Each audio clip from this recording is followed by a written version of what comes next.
of all the churches that we've looked at.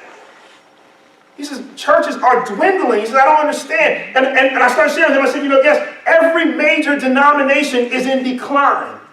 Every major denomination right now is in decline, is going down. Why is that? The numbers are going down. The world is less concerned about church and faith and God and Christ than it ever has been before. And we've got to be the ones who take the word to our co-workers, to our family members, to our friends, and share with them the love of Christ. The love of Christ still works. I don't care who's in the White House. I don't care what's going on. I don't care what the next executive order is. The love of Christ in your mouth, in your life, that's the testimony that this world is waiting for. Now go and love one another.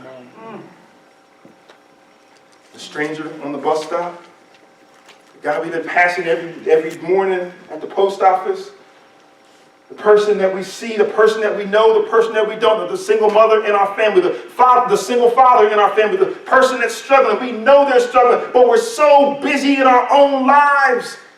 And Jesus Christ says, I'm leaving, but I'm giving you this one commandment, this one thing to do: love people. They're in your sphere, your circle of influence for that very reason. You would love them. And then he says, I chose you, I appointed you, that you should go and bear fruit, and that your fruit should abide. The idea of this word abide here, I spent a lot of time praying over and thanking God for, because the idea of abide here is that of resting eternally.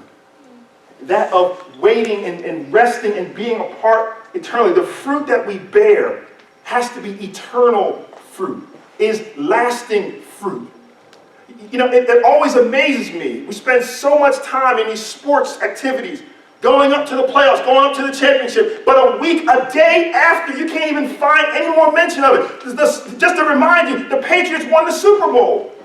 But the day after, the week after, 2 or 3 days after, all that hype and all that money and all that tension leading up to it, as soon as it happens, it's over.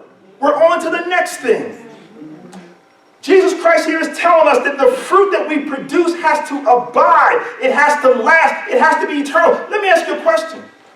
How much of your day, how much of your time is spent on eternal things?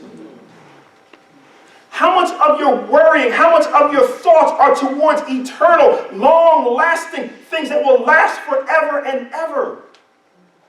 Whereas most of my time on a TV show that lasts for an hour, because most of my time on worrying about things that are temporary and breaking and don't have any eternal significance. Are we set on eternal things? Is all of our focus on things that don't last? I put it on your note.